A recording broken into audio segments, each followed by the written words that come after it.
Bonjour à tous et bienvenue à la ferme. Aujourd'hui, on déballe et on met en route une couveuse Simuca. Bienvenue sur cette chaîne, le meilleur endroit pour parler des poules. Si tu es nouveau ici, pense à t'abonner. C'est parti pour un nouvel épisode de Pondeuses et Couveuses.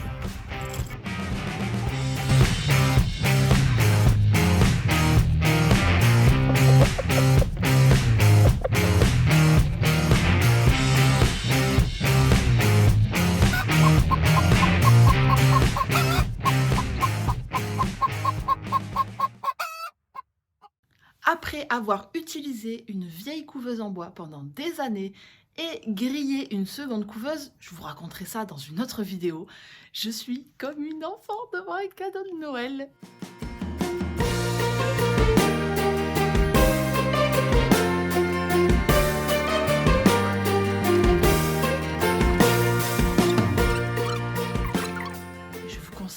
Pour tout ce que vous achetez, lisez le mode d'emploi. C'est ce que je vais faire pour vous présenter la mise en route, car c'est ma première Simuca.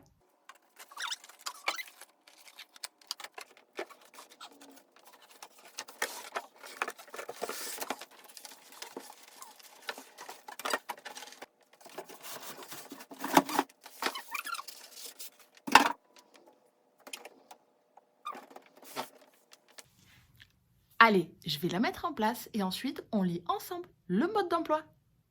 Allez, ça y est, je l'ai mise en place dans mon salon, donc très important. Placez votre couveuse dans une pièce où la température est stable. Donc ici, voilà, on est toute l'année entre 19 et 20 degrés. Donc il n'y a pas beaucoup de variation de température, c'est le petit coin lecture du salon. Voilà, on peut surveiller les œufs et en même temps, voilà, pour la couveuse, il n'y a pas trop de variation de température. Ça, c'est valable pour toutes les couveuses. Allez, maintenant, c'est parti pour la mise en route. Alors, dans le cas présent, c'est une Simuca CT60. Mais le mode d'emploi est donné pour la CT60, la CT120 et la CT180. Donc, je pense que ce que je vais vous dire est valable pour les trois. Alors, aujourd'hui, on fait vraiment tout comme si vous receviez la même couveuse à la maison. Donc, on va commencer par regarder tout ce qui est fourni avec. Hop, donc l'emballage. Hop.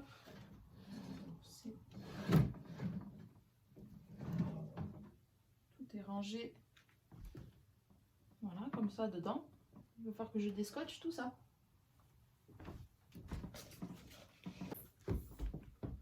Donc après avoir déscotché, je me retrouve avec le bac à eau, des paniers d'éclosion. Là j'en ai 3 et une plaque pour les œufs. Ensuite, ça, je vais voir à quoi ça sert. On a une deuxième plaque pour les œufs et au fond, ça va, ça c'est bon. Voilà. Hop. C'était coincé au fond. Ici, il y a encore quelque chose dedans. Un petit sachet. Donc, une fois que vous avez tout sorti de votre couveuse, on va donc mettre tous les éléments en place. Comme il l'indique dans le mode d'emploi, et je vous le conseille à chaque machine que vous achetez, vérifiez qu'il n'y ait rien d'endommagé. On va commencer par mettre en place le système d'humidification Humisonic. On nous donne rendez-vous à la page 12.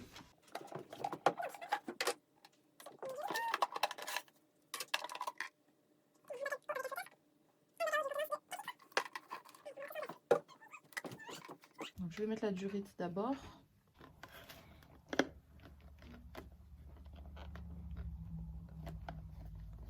Voilà.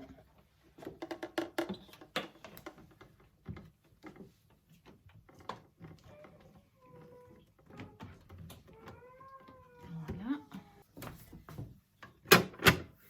Comme ça, hop, la durite au bac du haut. Donc voilà, première chose, on installe les bacs à eau. Donc le grand bac en haut et le petit sur le côté avec la durite qui lie les deux. Une fois qu'on a placé les bacs, donc il faut placer ce qu'ils appellent le module humisonique.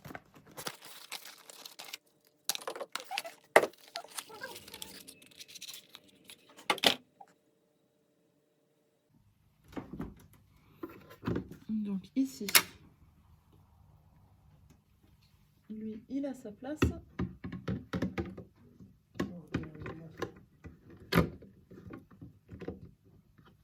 Voilà, et donc faites passer le câble par l'encoche du couvercle. Ici, humisonique. Donc on va venir le brancher là et relier les deux ensemble.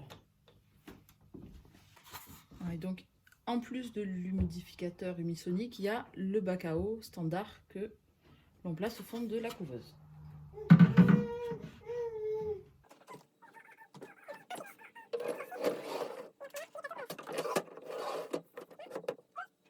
Donc la deuxième prise, contourne adaptateur, qui va, comme indiqué, hop, pardon, c'est marqué dessus, ici.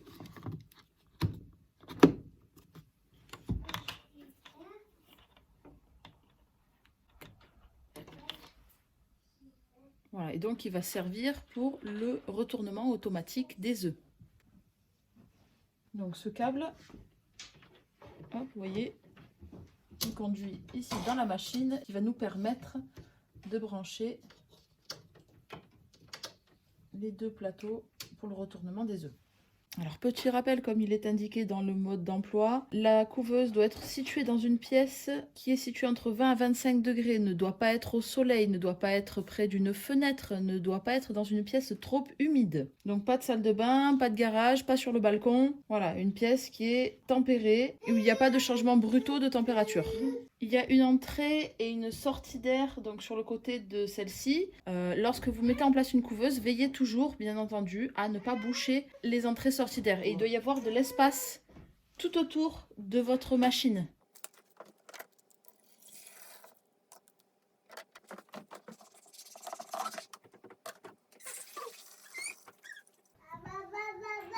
Alors, mettez toujours dans votre couveuse de l'eau déminéralisée ou non calcaire qui prolongera sa durée de vie. Allez, donc maintenant on peut dire que tout est prêt. Je me suis servi de l'entrée de l'humidité pour me rajouter ma petite sonde avec le thermomètre et l'hygrométrie pour contrôler. Toujours, je conseille pour toutes les couveuses d'avoir une deuxième sonde pour contrôler la température et l'humidité. Allez, c'est parti. Donc maintenant, on la branche. Et il y a un petit bouton pour la mise en route.